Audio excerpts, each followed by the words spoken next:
আসসালামাইকুম, Habibullah village nursery. আজকে আমি আপনাদের সামনে নতুন ভিডিও নিয়ে চলে এসেছি। আজকে আমি কি দানা ভিজিয়ে আপনাদেরকে বীজ সহজে বার করব সেটা দেখাবো। এইখানে আমি নিয়েছি বাড়িতে দুটো আপেল কিনে নিয়ে এসেছিলাম। সেই আপেলের বীজ থেকে কিভাবে আপনারা বীজটা বার করবেন সেইটা দেখাবো। এই দেখেন, আমি আগে 4-5টা দিয়েছিলাম, এই একটা বার হয়েছে। এই যে এরকম একটা টিস্যু পেপার, আপনি টুসি পেপার আপনার বাড়িতে থাকে তা আনবেন, নাহলে দোকান থেকে কিনে আনবেন।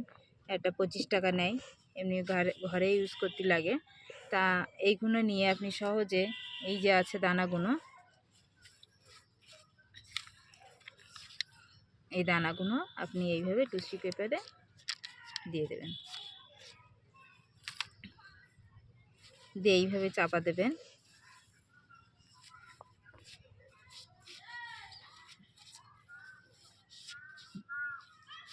দিয়ে এইভাবে রেখে দেবেন, দিতে হালকা পানি এতে দিয়ে দেবেন।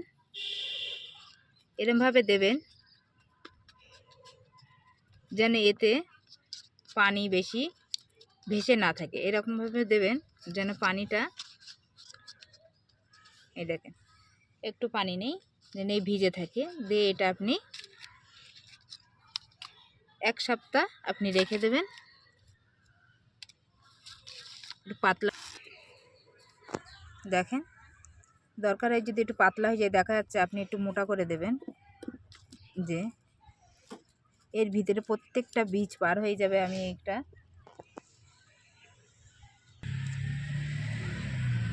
দেখেন,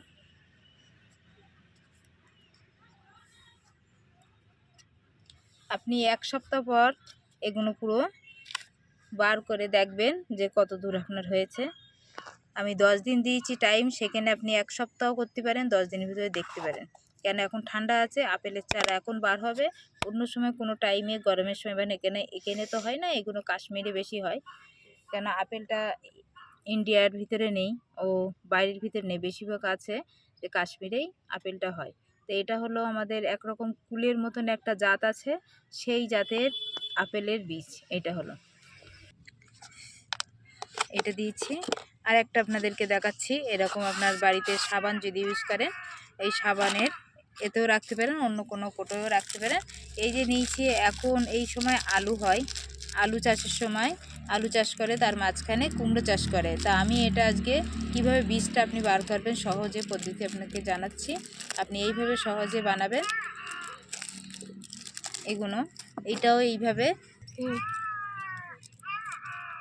এই যে এই দানাগুলো আপনি এইভাবে দিয়ে দেবেন, দিয়ে এতে একটু হালকা পানি দিয়ে দেবেন।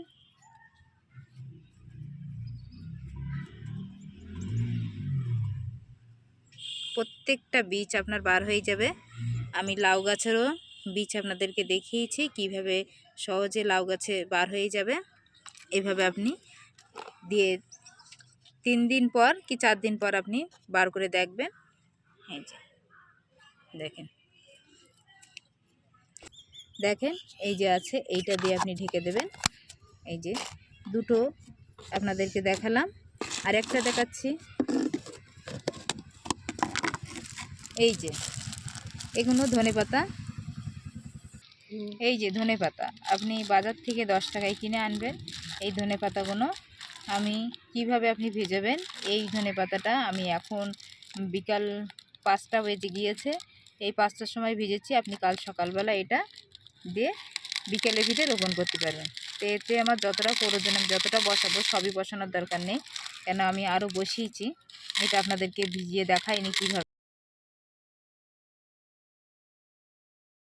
পানি দিয়ে আপনি সারা রাত ভিজিয়ে রাখবেন, সকালবেলা ছেঁকে নেবেন, ছেঁকনি দিয়ে ছেঁকে আপনি ওইগুলো আলাদা একটা পাত্রে, সেটা আপনাদেরকে দেখাবো, দেখিয়ে এটা রোপণ করে দেখাবো আপনাদেরকে।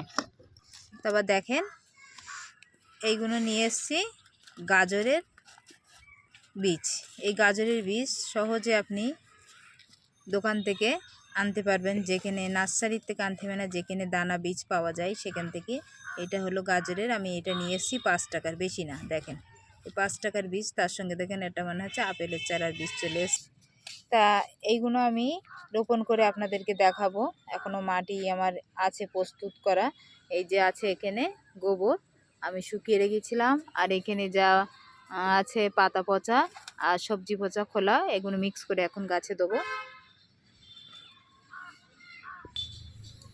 তো দেখেন এটা এখন থাক, এটা রোপণ করে দেখাবো।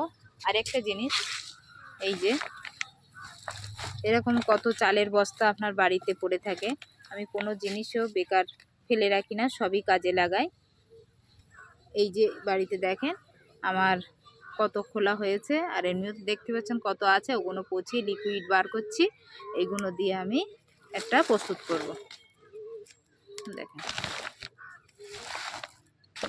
দিয়ে এতে আপনি দেখেন আমি একটাই দিয়েছি, কত সুন্দর দেখিয়েছি।